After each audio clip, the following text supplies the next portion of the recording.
After 20 years of loyalty, Mark was cast aside like an old machine. But just 3 days later, the same company that threw him away came begging for his help. Mark had given 2 decades of his life to TitanTech Industries.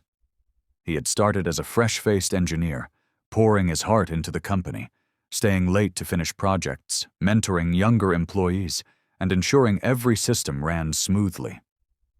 TitanTech wasn't just a job to him. It was a second home. But in recent years, things had changed. Younger executives with fancy degrees but little experience had started taking over, replacing seasoned employees with fresh graduates who would work for less. Mark had noticed the shift, but never imagined it would happen to him.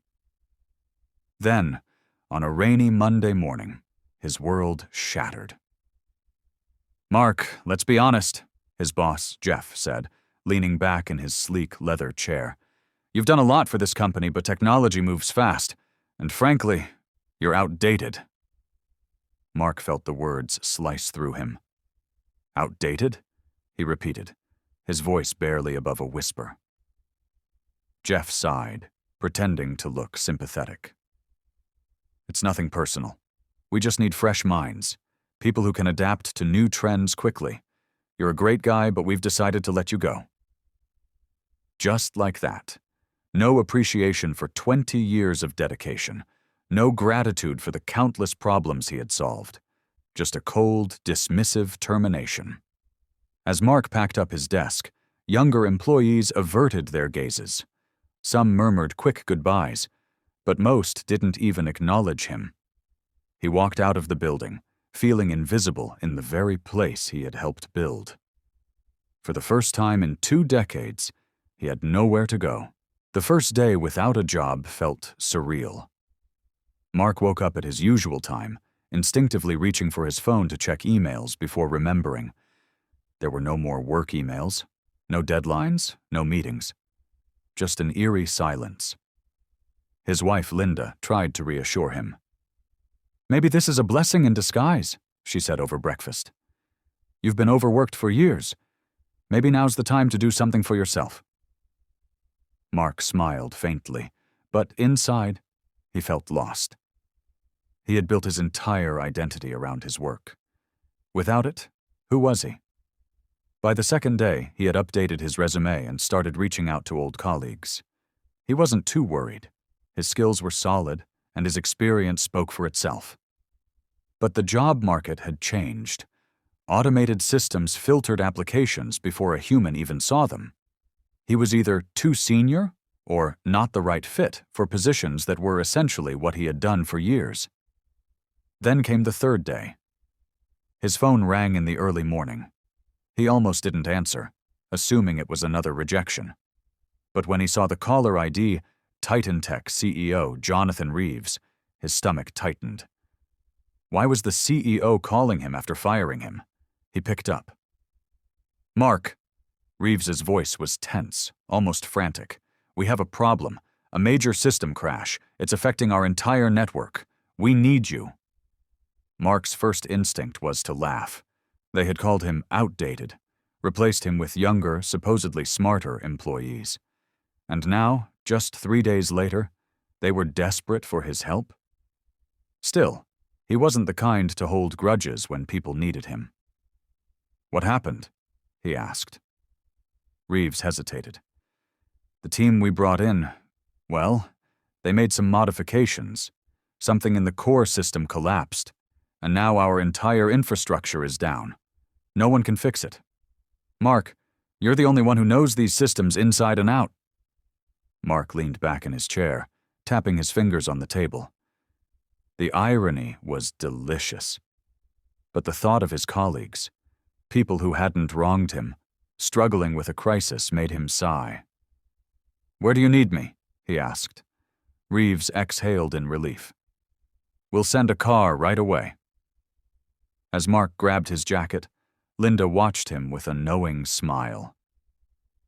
"Guess they realized they couldn't replace you after all." Mark chuckled. "Let's see how badly they need me." Minutes later, a sleek black company car pulled up outside. As he got in, He couldn't shake the feeling. This time he wasn't just an employee. He was the man they couldn't afford to lose. The drive back to TitanTech felt different this time.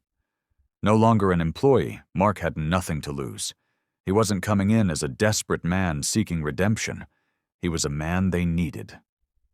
As the car pulled into the sleek glass headquarters, Mark noticed the tension in the air. Employees rushed around, their faces pale with stress. He stepped out and was immediately greeted by Jonathan Reeves, the CEO, who had personally signed his termination papers. "Mark!"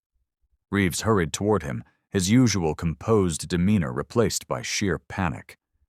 "Thank God you're here." Mark crossed his arms. "You fired me 3 days ago. Now suddenly I'm important again?" Reeves sighed. "I know how this looks, but trust me, I had no idea the situation would turn into this mess. Our entire system is down. We can't process orders, communicate with clients, or even access our internal data. The new team—" He ran a hand through his graying hair. "They don't know what they're doing." Mark glanced around at the office, a place he had dedicated 2 decades of his life to. He could see his former colleagues struggling, frantic engineers hunched over their desks, typing furiously with no results. A young IT manager, the same one who had once looked down on Mark for being too old school, approached them. "Sir," he said to Reeves, avoiding eye contact with Mark, "we've tried everything. We even attempted a system rollback, but you bricked the entire infrastructure." Mark finished for him, already knowing what had happened. "Didn't you?" The young manager hesitated. "Yes." Mark sighed. "Where's my access?"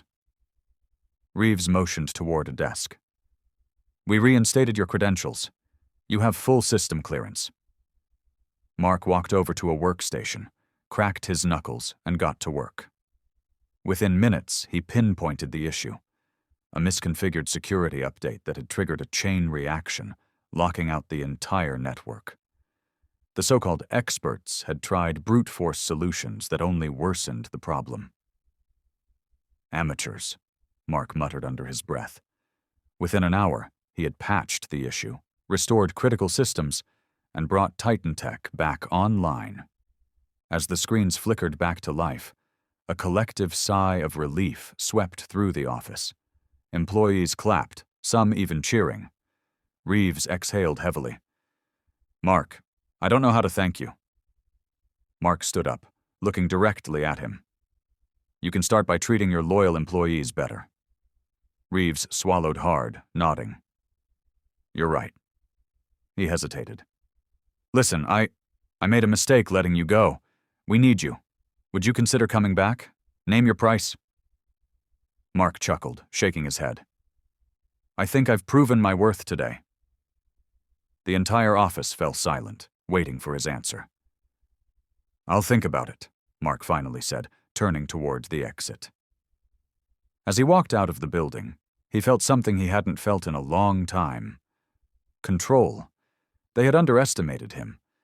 But today they learned the hard way. Experience and loyalty aren't things you can replace. Mark didn't go home immediately. Instead, he stopped by the old diner down the street, a place he had frequented for years, but had been too busy to visit lately. As he sipped his coffee, he replayed the events of the day in his head. They had fired him without a second thought. But when the company was crumbling, when their so-called experts failed, they had come running back to him. And the best part? He had proven them all wrong without breaking a sweat. His phone buzzed. It was another message from Jonathan Reeves, the CEO. "Mark, I know you're thinking about my offer. I'm serious. Name your terms. We need you." Mark smirked, shaking his head. Funny how fast respect returns when money is on the line. He wasn't sure if he wanted to go back to TitanTech. Not because of pride, but because, for the first time in 20 years, he saw an opportunity for something greater. His old colleague, Jeff, had once suggested they start their own cybersecurity firm.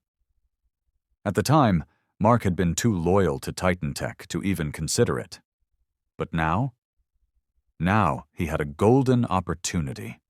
He had insider knowledge of TitanTech's weaknesses, industry contacts, and a reputation that had just skyrocketed overnight. He took a deep breath and made a decision. He tapped out a reply to Reeves. "Jonathan, I appreciate the offer, but I think it's time I build something of my own. No hard feelings." He hit send, then leaned back, savoring his coffee. At that moment, he felt something he hadn't felt in years. Freedom. Let them scramble. Let them figure things out without him, because Mark was no longer just another employee. He was about to become their biggest competitor.